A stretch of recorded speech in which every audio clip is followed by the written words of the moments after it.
Oi pessoal, hoje eu resolvi fazer um vídeo motivado por um outro vídeo do canal Gosto de Armas, onde ele fala da necessidade de treinamento. Então eu resolvi falar hoje sobre que arma escolher, que arma não escolher, explicar um pouco sobre como funciona essa questão dentro do tiro, para que as pessoas possam tomar uma decisão com bases no que a gente chama de trinômio do tiro e o efeito corrente. Então, começar explicando o que é o trinômio do tiro, que é justamente os três elementos que compõem o tiro, que é o atirador, a arma que ele está utilizando e a munição que ele está utilizando. Todos esses três elementos têm influência dentro do seu resultado, independente do objetivo que tiver o seu disparo.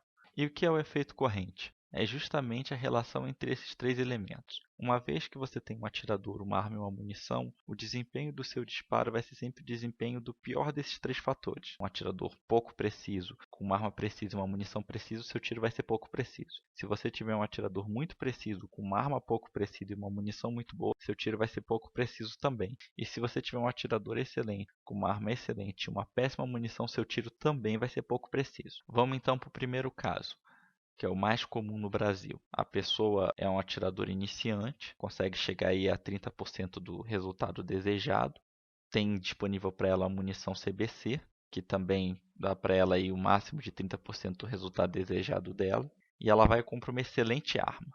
Dá um exemplo aí, ela vai para o tiro prático e compra uma Tanfoglio, que é uma excelente pistola. O resultado dela não vai ser um bom resultado. Claro que muitas dessas provas de tiro prático aí, essas pistas menores, você tem uma dificuldade média para baixa. Geralmente nas finais de mundial você começa a ter uma dificuldade realmente alta no tiro prático, onde você tem uma distância maior e uma necessidade de velocidade muito maior. Porque aqui no Brasil, o baixo treinamento dos atletas faz com que não seja tão complicado assim você chegar a um certo nível. Mas nesse caso, então, o investimento numa excelente arma não dá resultado nenhum. Seria melhor então comprar uma arma mais barata e aí tentar gastar um dinheiro um pouco maior para poder melhorar o seu treinamento e comprar uma munição mais adequada. Com isso aí de 30% do seu resultado máximo, você chegaria a uns 40%, às vezes até 50%, muito abaixo ainda do que uma excelente arma poderia te proporcionar, mas muito além do que você vai conseguir com essa combinação. Nesse segundo caso, a gente tem uma outra questão muito comum no Brasil. O atirador ele faz um bom treinamento, ele tem um excelente potencial, ele compra uma arma excelente, uma arma top e usa munição CBC, que não é uma munição de competição. Então, o resultado dele vai continuar baixo. E aí o pessoal pensa, poxa, mas eu tenho uma arma boa, eu treino pra caramba e não consigo ter um resultado top. Porque você está usando a munição ruim. Então, se a munição não é capaz de aproveitar o máximo da arma, ou o seu máximo, não tem o que fazer. Seu resultado vai ser baixo. É exemplo do que eu passei recentemente na minha última competição. Eu comprei a munição CBC de pior qualidade que tinha para poder garantir aí uma quantidade maior de munição, um treinamento mais frequente. Comprei logo a Standard e meu resultado baixou muito, muito, muito mesmo. Baixou aí para 35, 40% aí do resultado máximo da competição, sendo que eu estava lutando para chegar aos 60. Então isso aí mostra que existe sim uma limitação grande, mesmo utilizando uma arma top, por causa da munição. Então o que os atiradores costumam fazer? Bem, esse último aí é uma coisa que o pessoal pode pensar que é idiotice, isso não funciona. Bem, para a maior parte dos atiradores realmente não funciona. Mas para quem quer seguir uma carreira de esportista, uma carreira de atirador profissional, isso é necessário. É necessário que você compre uma excelente arma, compre a melhor munição, mesmo sendo um atirador iniciante, para você ter certeza de que todo e qualquer erro que você esteja cometendo seja um erro seu. E aí você pode focar no seu treinamento. Isso gasta muito dinheiro? Gasta. Você vai gastar uma fortuna e com isso você tem um resultado ruim no começo. E depois vai ter que gastar mais uma nota aí de treinamento. É um investimento pesado, pesadíssimo, mas para atirador profissional é o que tem que acontecer. No meu caso, então, qual é o meu plano para conseguir aumentar minha performance? Trocar por uma munição um pouco melhor. Trocar aí, no caso, por uma munição Lapua, em que achar uma munição média, arranjar um jeito de importar essa munição, que é algo extremamente difícil no Brasil, para conseguir ter um resultado melhor, ou pelo menos começar a descobrir quais são os próximos erros que eu tenho que trabalhar. Então muita gente pode se perguntar, ué, mas com a munição Lapua, que é uma excelente munição, em uma pistola daquela, você não consegue ser campeão olímpico, você não consegue um excelente resultado e virar campeão brasileiro. Atualmente, os campeões utilizam a seguinte combinação: uma pistola Morini, eletrônica, essa aí o custo mais ou menos dos seus R$ 12.000, e uma caixa de Illy Tenex para pistola, com a munição também extremamente cara. Você vai pagar aí uns R$ 150 pela caixinha, cada caixa com 50. Então, se você for executar uma prova, você gasta no mínimo 60. Se você não fizer a calibragem da arma, se você fizer um ensaio aí, você vai gastar pelo menos uns 70 disparos. Se você colocar então 2 caixinhas por prova, você já vê quanto é que faz para você conseguir usar essa munição só em prova. Mas é a melhor combinação que tem sido usada até agora. E muitos vão começar a me perguntar agora: ah, mas isso é para tiro esportivo, eu quero saber para defesa. Eu sei que defesa não é o foco do canal, mas o pessoal pede e eu comento, não tem problema. No caso das mulheres, no Brasil, como é que as coisas funcionam? 80, 90% das mulheres que eu já vi atirarem preferem utilizar pistolas para defesa. O acionamento do gatilho é mais leve, o recuo é menor. Então, levando em consideração que o nosso calibre mais forte para a pistola é o 380, o que eu aconselharia para mulheres para defesa que estão começando agora é uma pistola Bersa. Aí ela está com um cano reduzido, mas você pode conseguir ela com um cano de até 6 polegadas, a um custo muito baixo. Não vou dizer que ela é precisa o suficiente para ser uma arma de competição, mas ela tem uma precisão que supre mais do que todas as necessidades de defesa. Utilizando aí uma munição que possa ser ponta-oco ou ogival padrão, porque eu não aconselharia utilizar munição mais em pistola, desgasta demais a pistola. E um outro ponto bom para a Bersa, principalmente no Brasil, é porque muitas das mulheres aí podem ser mães ou podem ter alguém dentro de casa que pode acabar querendo pegar a pistola, e existem mecanismos de segurança nessa pistola dos mais diversos, o suficiente para poder tornar ela uma das armas mais seguras para se ter em casa. Já para os homens que estão acostumados com um pouco mais de recuo, eu aconselharia um revólver no calibre 38. Tem um gatilho mais duro, mas você tem a opção de utilizar em ação simples. Cano de 4 ou 6 polegadas, eu não aconselharia utilizar um snub. E no caso dos revólveres da Taurus, nós temos aí opções bem robustas, capazes de aguentar uma munição 38 Gold ou 38 Silver, de preferência com ponta oca, que dá um poder de parada suficiente para poder segurar as pessoas mais fortes, mais resistentes. É a melhor opção que a gente tem aqui no Brasil? Não, não é a melhor opção que a gente tem aqui no Brasil. Tanto a pistola quanto o revólver são excelentes opções para quem quer portar uma arma que se identifica demais com pistola, como é o meu caso. Mas caso a pessoa se identifique com armas longas ou não tenha dificuldade nenhuma de usar uma arma longa, quiser ter uma arma de defesa mais pesada dentro de casa, eu aconselharia, obviamente, uma espingarda calibre 12, que ela tem um poder de parada monstruoso e essa sim é capaz de segurar qualquer tipo de ameaça que entre na sua casa. Pega uma espingarda com recarga de bomba, você vai pagar um preço baixíssimo por ela, a manutenção dela é mínima. Para todo mundo aconselho aí a calibre 12, mas existem algumas mulheres que não conseguem aguentar o recuo da calibre 12. Então, pode aí usar uma calibre 20, que também consegue executar aí um bom poder de parada.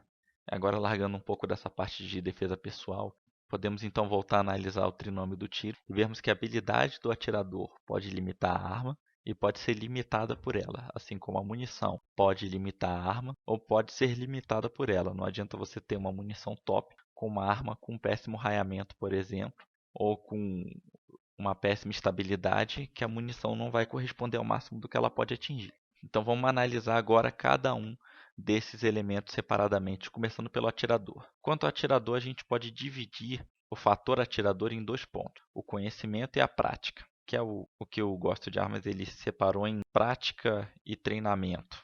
Então, o que seria o conhecimento? O conhecimento é toda a orientação prévia que foi recebida pelo atirador, toda a capacidade dele de aprimorar a prática dele na direção correta para melhorar o disparo. E a prática é o tanto que ele se preparou com esse conhecimento que ele obteve. Como é que você obtém conhecimento? Geralmente lendo. Aqui no Brasil não tem muito o que fazer. Você tem que ler muito sobre várias questões que envolvem armas de fogo, manuais, etc., para tentar adquirir alguma coisa e testando, ver o que funciona. Essa é a pior forma de adquirir conhecimento, mas às vezes é uma das mais viáveis. A outra forma é vendo os canais de armas no YouTube. Eles passam um bom conhecimento, embora tenham poucos canais aí que tratem de técnica especificamente. Mais para frente eu pretendo colocar algumas dicas sobre as técnicas de tiro com pistola e os tipos de treinamento que eu utilizo.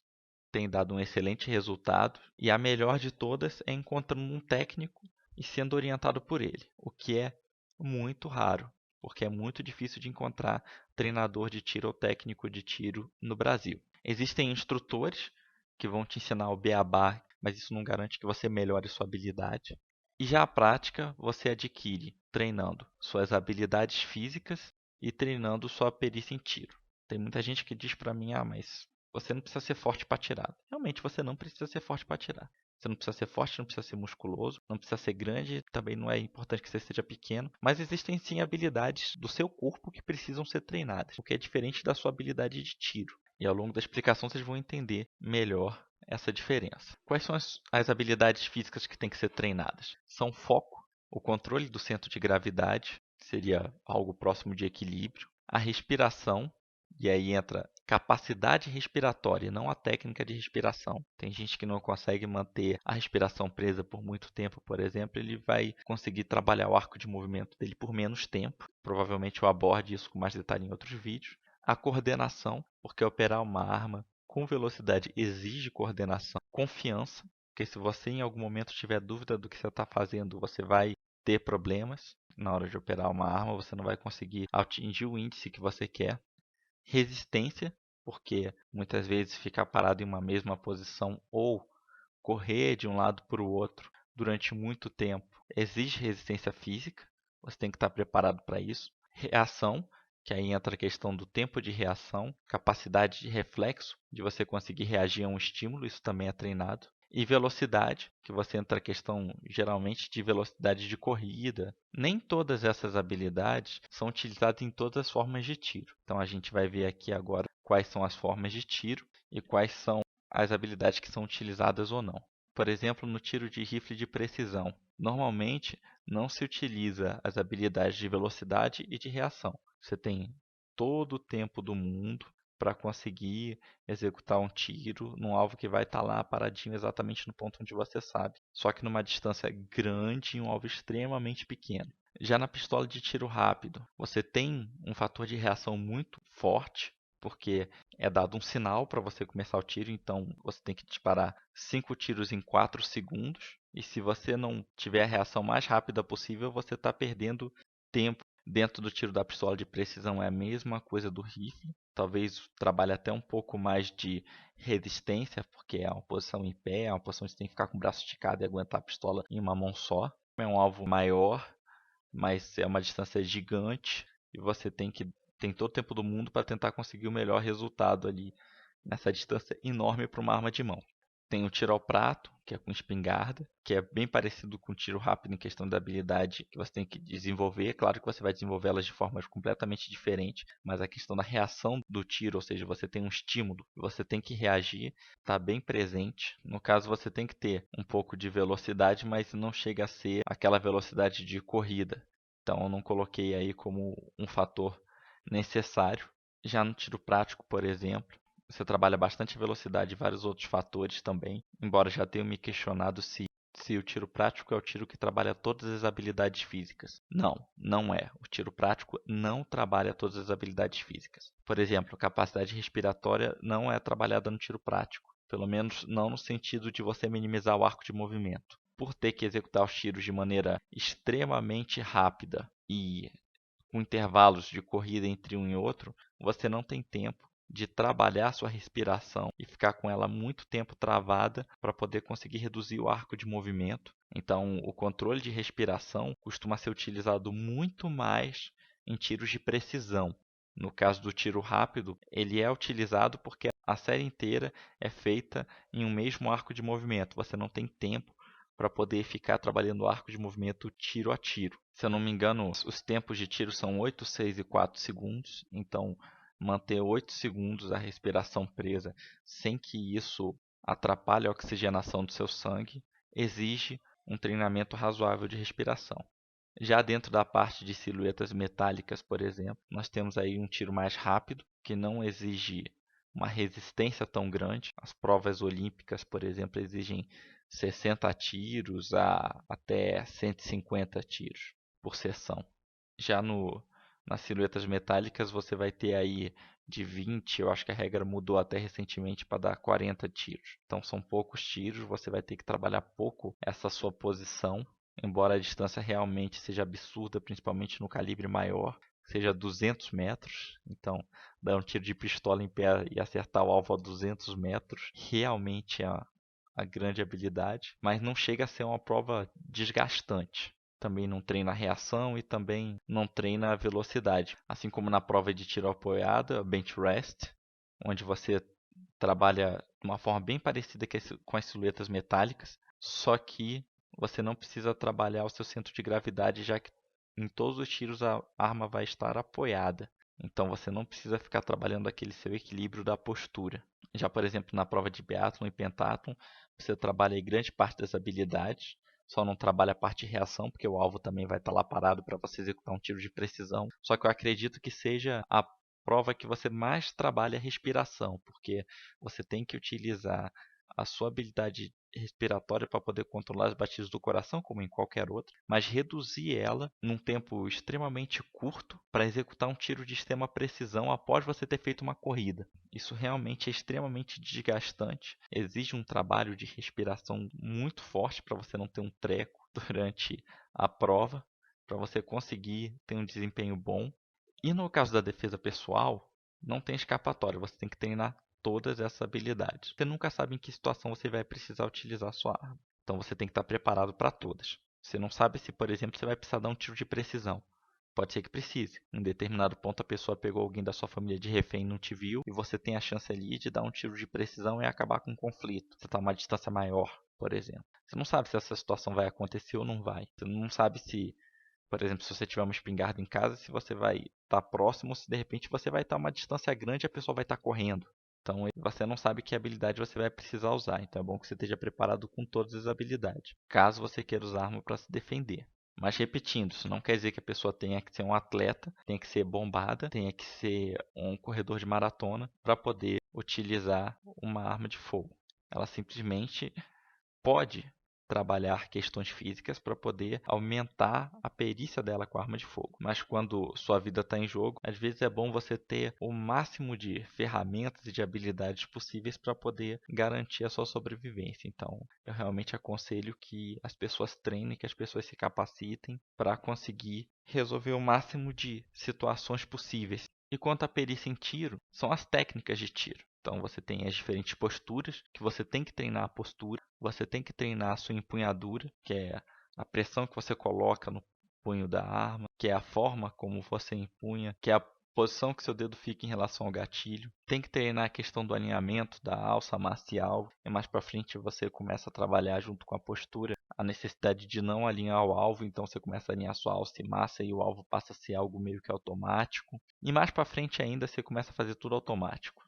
Acho que o objetivo grande da perícia é isso, é automatizar o gestual, independente da habilidade física que você tenha para isso. E aí você tem a técnica de controle da respiração para poder reduzir os batimentos cardíacos e conseguir reduzir o arco de movimento para fazer um grupo de tiros extremamente preciso. E um grupo de tiros muito preciso não só te garante aí algumas medalhas, como em uma situação de defesa você consegue potencializar o impacto do calibre acertando vários disparos em uma área pequena. Tem um acionamento, que nada mais é do que a habilidade de manter o seu movimento de acionamento do gatilho constante para garantir que a variação durante o disparo seja mínima. E a continuidade, o pessoal chama de follow-through, que é o nome em inglês, que é aquele momento de permanência da atitude do disparo após a execução do disparo, para que você, em uma situação de ansiedade, não mova a arma do alvo antes de terminar o acionamento ou antes do disparo sair da arma. Lembrando que o efeito corrente também se aplica nessas questões do atirador. Se você tiver um péssimo acionamento, seu disparo vai ser ruim independente de todo o resto tá bom. Se você tiver uma péssima empunhadura, seu disparo vai ser ruim independente de todo o resto tá bom. Se você não tiver controle nenhum de respiração e você não conseguir travar a respiração nem por um instante, todo o resto vai estar ruim. Então, lembrando que o pior dos fatores do tiro referente ao atirador é o que vai determinar a habilidade do atirador. Agora, quanto à arma, tem aí 3 fatores na arma que são importantes observar. Claro que existem mecanismos de segurança, existem várias outras questões que inclusive eu levo em consideração na avaliação, mas aqui eu estou falando entre a sinergia atirador e arma. Por quê? Existem excelentes armas que não casam com alguns atiradores. E elas não casam por quê? Ou a empunhadura não é boa, ou seja, na hora que você segura a arma, você não consegue utilizar a sua técnica de empunhadura. Existe toda uma questão da empunhadura que tem que ser observada mais para frente. Eu vou fazer um vídeo sobre técnica de empunhadura, e aí vocês dão uma olhada para poder entender como selecionar a empunhadura da arma. Tem a questão do gatilho. Às vezes o peso do gatilho está além do que você está acostumado. Às vezes o gatilho muito leve ou muito pesado pode causar problemas. E tem as miras, que às vezes elas são fixas e casam com a visada do atirador, com o olho do atirador. Às vezes não. Então, uma boa pedida é conseguir uma mira regulável micrométrica aí, mas se você não tiver essa opção na arma que você pretende comprar, é bom fazer um teste de repente em uma estativa para poder ver para onde está indo o tiro dela. E aí, se você de repente não conseguir um bom grupamento por causa da mira, ou então ele bater em um lugar onde você acredita que não fique confortável para você atirar, fica muito à esquerda ou muito à direita e tem que compensar demais, aí acredito que seja bom pular para outra arma. E já a sinergia entre a arma e a munição só tem como ser vista de um jeito, testando. Então, normalmente você prende a arma em uma estativa, que é um torno, e você faz vários disparos e vê se eles estão agrupando. Não necessariamente a munição que agrupou em uma arma vai agrupar em outra. Tem que ver também a chance de falha. Às vezes a especificação da percussão daquela munição não bate com a capacidade de percussão da arma. Então, às vezes o ferrolho da arma bate leve demais e isso pode ocasionar falhas periódicas e é bom fazer esse teste também. Às vezes a munição não disparar não quer dizer que a arma é ruim. Pode ser uma má conservação da munição, pode ser um defeito específico ou pode ser simplesmente uma falta de adequação da munição à arma ou da arma à munição. Então, essa mesma munição que não disparou bem numa arma pode acabar disparando bem em outra. Então, é importante testar. Então, em resumo, o que a gente viu nessa apresentação que a gente pode utilizar para poder escolher arma e munição? Primeiro é importante saber com que tipo de arma eu me adequo. Não necessariamente vai ser uma pistola, não necessariamente vai ser uma espingarda, não necessariamente vai ser um rifle. É importante você saber qual tipo de arma casa melhor com você. Depois partindo para as especificidades dessa arma, até você encontrar aí o tipo de arma que casa melhor contigo. Depois é importante saber quantos disparos você pretende realizar, em qual período de tempo. Se você está querendo competir aí numa prova de pistola tiro rápido, saiba aí que você vai ter que dar 5 disparos em 4 segundos. Se você está competindo numa prova de tiro prático, saiba que você vai ter que dar aí disparos até dizer chega numa quantidade mínima de tempo possível. Se você está competindo aí numa prova de pistola de precisão, você vai ter que dar 60 disparos em um tempo extremamente estendido, de forma mais precisa possível. Então você tem que ver que tipo de resultado você quer alcançar com a arma, em que situação você vai colocar ela. É importante saber em quantos alvos você vai atirar e quão distante eles estão. Por exemplo, numa prova de pistola de tiro rápido você tem 5 alvos. Numa prova de tiro prático você tem vários alvos espalhados por uma distância aí de uma pista onde você vai sair correndo de uma para outra. Numa prova de pistola livre você tem um alvo só a uma distância de 50 metros. Você tem que entender que uma pistola de tiro prático, onde você vai acertar alvos entre 15, 10, 5 metros, não é o tipo de pistola com a qual você vai conseguir uma boa performance em um tiro de precisão a 50 metros. Outra coisa importante é entender de quanto poder de parada você precisa. Vou competir numa prova de tiro prático e eu vou querer pegar uma Desert Eagle .50E. Tá bom, pega então a .50E. Vai lá e você vai ter uma péssima performance. Você não precisa de tanto poder de parada. Se você quiser, por exemplo, uma prova de tiro prático, o ideal é 9mm, o que aqui no Brasil não pode. Aí você vai acabar migrando para uma .40. Se você for para uma prova de tiro de precisão, você vai ter aí o calibre 22. O ideal é sempre você pegar o mínimo de poder de parada necessário. E por último, o quão preciso você precisa ser. Numa prova de pistola livre, você tem um centro de 5 centímetros a 50 metros. Numa prova de tiro prático, você tem um centro aí bem expandido para simular uma área central de uma pessoa a uma distância de entre 5 e 10 metros. É importante você saber o grau de precisão que você está procurando. E aí, depois de avaliar tudo isso, você vai escolher a sua arma. Então é isso, pessoal. Agradeço aí quem assistiu o vídeo até o final, que esse vídeo ficou grande pra caramba. E coloquem as observações de vocês. De repente, vejam aí que tipo de arma vocês acreditam que tem mais a ver com vocês. Quem sabe eu vou colocando os reviews aqui de acordo com o que vai aparecendo nos comentários. E com o tempo eu vou colocando aí também algumas dicas aí de treinamento, algumas coisas que eu utilizo no meu treinamento. Quem sabe aí não ajuda alguns de vocês.